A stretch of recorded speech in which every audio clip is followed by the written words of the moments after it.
the difference between a habit, a compulsion, and a addiction really is just down to the degree of harmful consequences that we personally and subjectively attribute to it.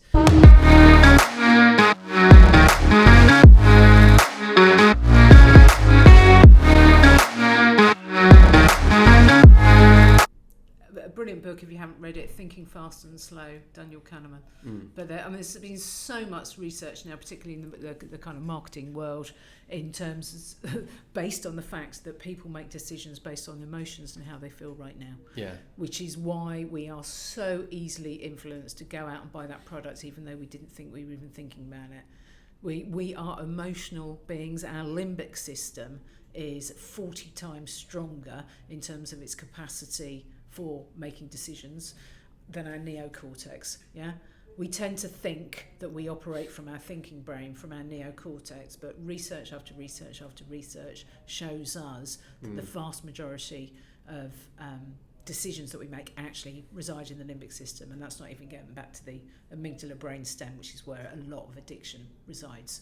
So actually it's instinctive survival brain that kicks in and then goes, damn it, I've just eaten more crisps, because I just acted like my life depended on it. That's what was going through my head at the time, unfortunately. Yeah, I think one of the fortunate things about the digital predation that's going on, leveraging these kind of mechanisms, is that with digital things you can introduce some kind of controls, right? So I think you have things out in the physical world which are much more difficult to block, but I think one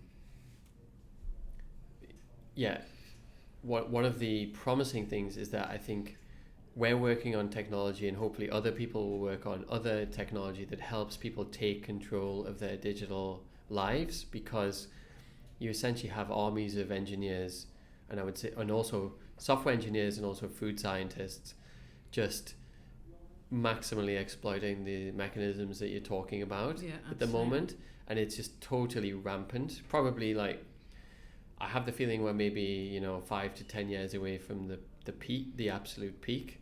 I don't think we're at the peak yet of like exploitation through these mechanisms, but I mean, that's part of the reason that we're building the kind of things in REMOJO, is just helping people to actually like redress the balance with technology, because I really feel like you're not strong enough to resist using just willpower or whatever, or just an elevated sense of self-control. I think you need some blocks and some barriers and guidelines around that. So when you think about addicts versus compulsive users of something versus bad habits, how much sort of crossover is there between those 2 or 3 circles? It's just the same language for different language for the same thing, really. So I never talk about addicts, so it's one thing I'm very proud of. I don't think you would have found the word addict anywhere in the whole of that book. It's people with addictions. I don't label my clients as a problem. The difference between a habit, a compulsion, and a addiction really is just down to the degree of harmful consequences that we personally and subjectively attribute to it.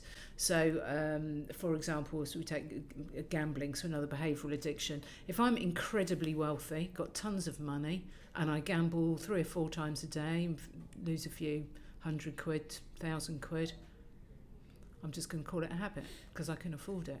Yeah, I might start calling it a compulsion when I really didn't want to do it and I ended up doing it. I'll call it an addiction when they're towing my car away and my house has been repossessed. That's really what it's down to.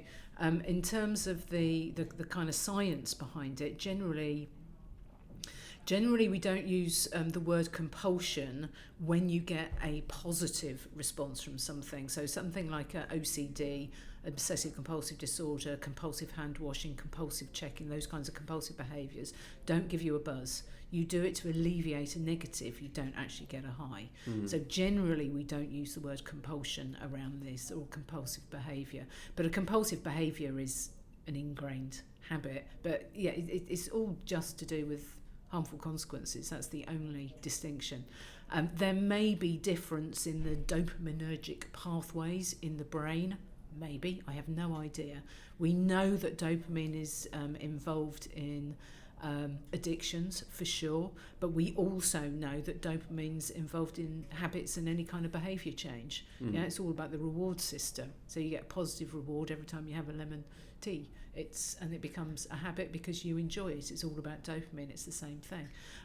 Maybe those pathways are different with addiction, and certainly they become more entrenched the more of a problem it is. But we don't actually have the technology yet to brain scan you and go, oh no, you're all right. You've just got a habit. Oh no, you're an addict.